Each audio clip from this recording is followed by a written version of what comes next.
আশা করি সবাই ভালো আছেন। আমি সাইফুর রহমান কাতার থেকে বলছি। বন্ধুরা, আমরা অনেকে জানি না কিভাবে আমরা সিগন্যালে গাড়ি চালাবো, সিগন্যালে টেস্ট দেব। একাধিক সিগন্যাল কিন্তু এখন রাস্তায় রন্ডবোর্ড উঠিয়ে বেশিরভাগই সিগন্যাল করা হচ্ছে। তো আমরা সিগন্যালে কিভাবে গাড়ি চালাবো অথবা সিগন্যালে কিভাবে চালাবো না সেটি আমাদেরকে জানতে হবে। দেখুন, আমার সামনে একটি সিগন্যাল আছে। এই সিগন্যালে কিন্তু আমি এখন দাঁড়িয়েছি, সিগন্যালটা রেড আছে। এখানে একটা সিগন্যাল আছে, আপনারা সাইনবোর্ড আছে, এই সাইনবোর্ডটা দেখতে পাচ্ছেন। ইউটার্ন সিগন্যাল আছে, সাইনবোর্ড আছে, এবং আরেকটা রেড ক্রস, একটা গাড়ির উপরে রেড ক্রস আছে। এটাও আমাদেরকে জানতে হবে। অনেক ইউটার্ন এই ধরনের সিগন্যাল বোর্ডে, সিগন্যালে আপনারা ইউটার্ন পাবেন যেখানে ইউটার্ন কিন্তু নিষেধ। এখানেও ইউটার্ন নিষেধ, তবে এটা বড় গাড়ির জন্য, ছোট গাড়ির জন্য না।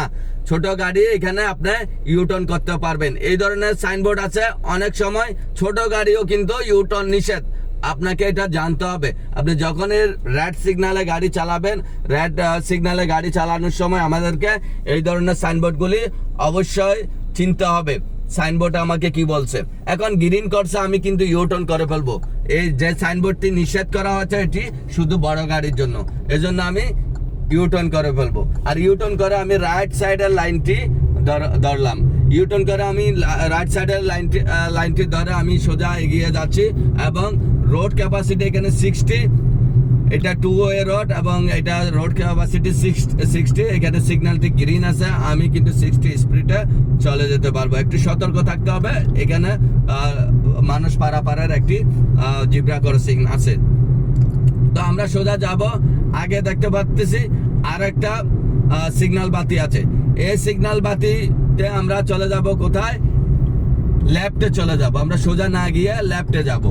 আমরা ইউটার্ন এখন শিখলাম। ইউটার্নে আমরা কি করব? এখন আমরা লেফটে চলে যাব। লেফটে যাওয়ার জন্য এখন সিগন্যালটি রেড আছে, আমরা ধীরে ধীরে গাড়িটা চলে করে ফেলবো। এবং লেফটে যখনই যাবেন, পুলিশ আপনাকে যদি বলে লেফটে যাও সিগন্যালে, তখন কিন্তু আপনি লেফটের রাস্তাটাই ধরবেন। তাহলে এখান থেকে কিন্তু আপনি আগে শিওর করে নেবেন। আমি বারবার বলি, পুলিশের সাথে কথা বলে শিওর করে নেবেন। এখানে এসে জিজ্ঞেস করলে আপনি ধরলেন লেফটের লাইন, তারপর পুলিশ আপনাকে বললো ইউটার্ন করো, তখন কিন্তু আপনি আটকে যাবেন। আর এরকম লেফটে আসেন, ইউটার্ন করেন, যেটাই করেন না কেন, সিগন্যালে আপনাকে অবশ্যই আপনার গাড়ির সিগন্যাল বাতি জ্বালাতে হবে। যদি সিগন্যাল বাতি না জ্বালান তাও ফেল হয়ে যাবেন। সিগন্যাল বাতি অনেক জরুরি। সিগন্যাল বাতি ছাড়া আপনার পিছনের গাড়ি বুঝবে না আপনি কোন দিকে যাবেন। এই জন্য আপনাকে সব সময় সিগন্যাল বাতি জ্বালাতে হবে। যখনই সিগন্যাল বাতি জ্বালিয়ে আপনি লেফটে চলে আসবেন এবং আপনি আপনার পছন্দ অনুযায়ী আপনি সুন্দরভাবে গাড়ি চালাবেন। রোড ক্যাপাসিটি দেখে দেখবেন। রোড ক্যাপাসিটি বাইরে কখনো গাড়ি চালাতে যাবেন না। রোড ক্যাপাসিটির বাইরে গাড়ি চালাতে গেলে অনেক সমস্যায় পড়ে যাবেন। লাইসেন্স তো পাবেন না, জরিমানা গুনতে হবে, অনেক ধরনের সমস্যা আছে। তো আমরা রেড ক্রসিংয়ে কিভাবে আপনারা রেড সিগন্যালে গাড়ি চালাবেন সেটি আপনারা জানতে পারলেন। এখানে যদি আরো কিছু জানার থাকে আপনারা কি বুঝতে পারেন নাই সেটি আমাকে জানাবেন। এবং রন্ডবোর্ডের ব্যাপারেও আপনারা ভিডিও পেয়েছেন। এখন আমি এই রন্ডবোর্ডে লেফটে চলে যাব। রন্ডবোর্ডে লেফটে যাওয়ার জন্য আমাকে প্রথমত বামে দেখতে হবে। বামে দেখে আমি সুন্দরভাবে বামে দেখে এখানে আবার গ্লাস চেক করতে হবে। আপনারা আমার রন্ডবোর্ড নিয়ে অনেক কয়েকটা ভিডিও আছে, আপনারা ওগুলা দেখে নিতে পারেন। এখন আমি এই লাইন দিয়ে, লেফটের লাইন দিয়ে সিগন্যাল বাতি জ্বালিয়ে ঢুকে গেলাম। এখন গাড়ির এই রোডটি 80 স্পিডের রোড, আমি স্পিডও দিতে হবে। স্পিড দিয়ে পুলিশকে দেখাতে হবে যে আমি স্পিডেও গাড়ি চালাতে পারি, সব ধরনের রোডে আমি পারদর্শী। এটা আপনি পুলিশকে দেখাতে হবে। আগে আবার রন্ডবোর্ড আছে, আপনি আবার রন্ডবোর্ডে সাইনবোর্ড দেখলাম। আমি রন্ডবোর্ডে আমাকে সাইনবোর্ড দেখে যখনই দেখবেন তখন আস্তে আস্তে গাড়ি স্লো করে ফেলবেন। এবং রন্ডবোর্ডের সামনে গেলে আপনাকে টার্গেট করতে হবে বামে কোনো গাড়ি আছে কিনা।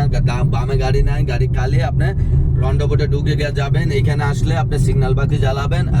এখন আমি সোজা যাব। আবার আপনার লেফটের লাইন ধরে বাইরে এলেন এবং আমি সোজা যেতে থাকবো। এখন 2 লাইনের এটি রোড, এই 2 লাইনের যে কোনো একটি আপনি যদি 80 স্পিড বরাবর দেন তাহলে আপনি লেফটের লাইন ধরে যেতে পারেন, এটা 80 স্পিডের রোড। আর যদি এটি থেকে কমে যেতে চান তাহলে আপনি রাইটের লাইন ধরলেন, সিগন্যাল বাতি জ্বালালেন এবং রাইটের লাইন ধরে আপনি এগিয়ে গেলেন। তো বন্ধুরা এইভাবেই আপনারা লাইসেন্স নিতে পারেন।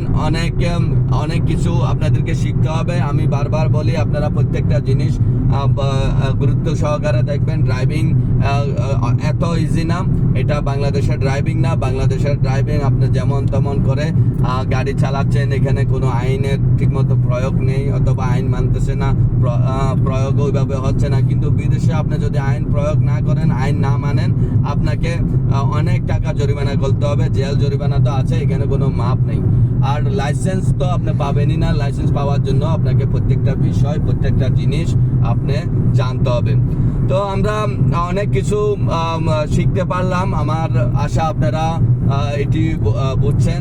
আর যদি কিছু না বুঝেন আমাকে জানাবেন যে আপনারা কি বুঝেন নাই, কি বুঝতে চান, আমাকে কমেন্ট করবেন। এবং ভিডিওগুলি যদি আপনাদের ভালো লাগে আপনারা শেয়ার করবেন। আমি চাই আপনারা আপনাদের বন্ধুদের জন্য ভিডিওগুলি শেয়ার করতে। সো বন্ধুরা, আপনারা আমার ভিডিওগুলি দেখবেন এবং ভিডিওগুলি শেয়ার করবেন। আর যারা বিদেশে আসতে চান, নিয়মিত বিদেশ যাত্রা নিয়ে আমাকে জিজ্ঞেস করতে পারেন। আমি বিদেশ যাত্রা কিভাবে করবেন, কি করলে আপনাদের ভালো হবে, কিভাবে আসলে আপনাদের ভালো হবে সেটিও আমি জানাবো। এবং আপনারা নিয়মিত আমাকে কমেন্ট করলে আমি খুশি হব। তো আল্লাহ হাফেজ, আজকে এই পর্যন্তই। ভালো থাকবেন, সুস্থ থাকবেন।